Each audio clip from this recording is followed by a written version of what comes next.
People spend a lifetime searching for their purpose. I'm walking my shoes as I find mine.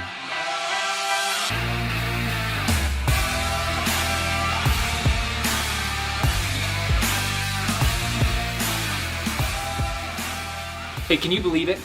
First quarter is done. We're moving on to the second quarter. Now, I know that life has changed and things have kind of gotten a little bit crazy out there, but at the end of the day, it doesn't matter.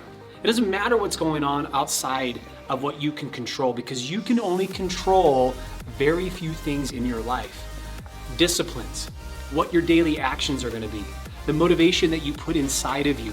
Listen, we're going to be faced with challenges every single day. So it doesn't matter how extreme it is. It doesn't matter how minimal it is. What is inside of you is what counts. What is inside of you matters more than anything right now.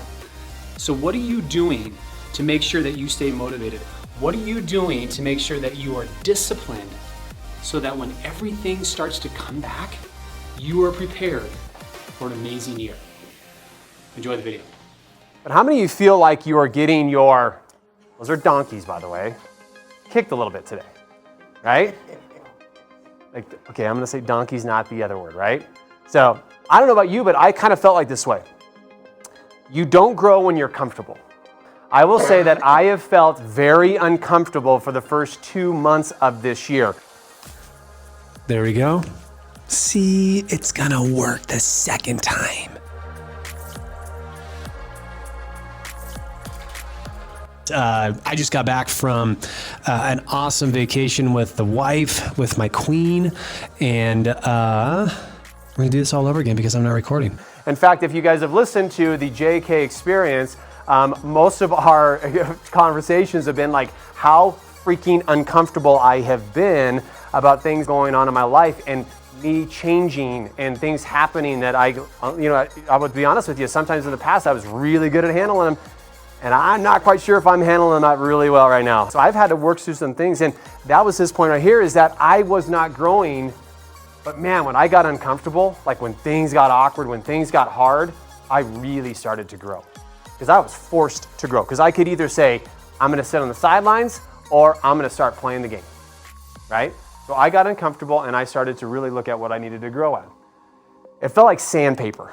Right? I mean, and so growing is not easy, right? If you guys have done this before, or like for those of you that have children, or those of you that have gone through challenges and experiences, like in reflection, and you look back on it, you're like, God, that was really, really uncomfortable. Like it was hard.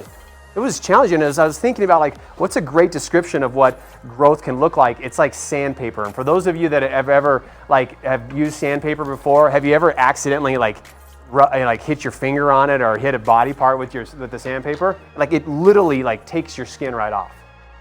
And it's very uncomfortable, right? Well, that's what growth can be like. Growth should be that way, right? Because it's getting you out of your comfort zone. It's stretching you in ways that you've settled in your life. 8%. So I'm thinking, all right, what is the percentage of people that set a goal that actually obtain it? 8%. I am shocked by that, by the way. I thought it was more. I thought it would have been 10, 20%.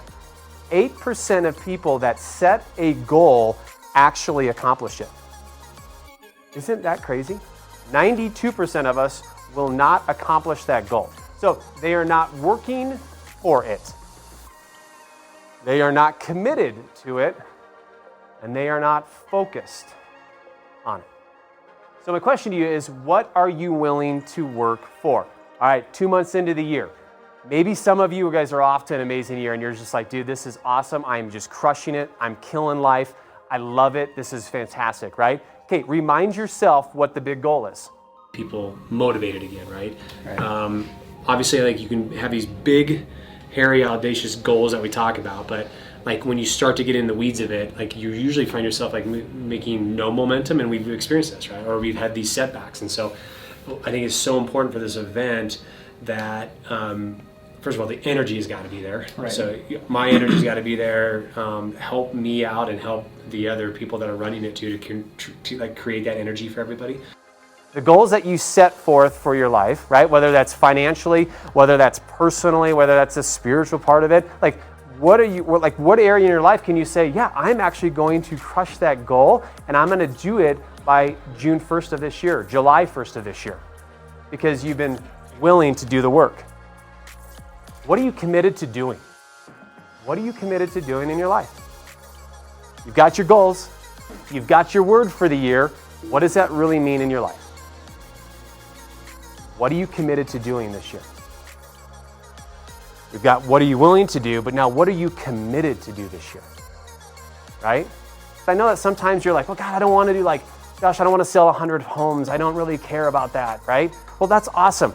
How can you help your children be remarkable?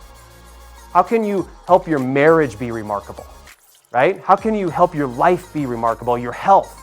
Doesn't just mean the financial part of your life. You guys know that about me. So don't always go back to the financial part. How can you live a remarkable life?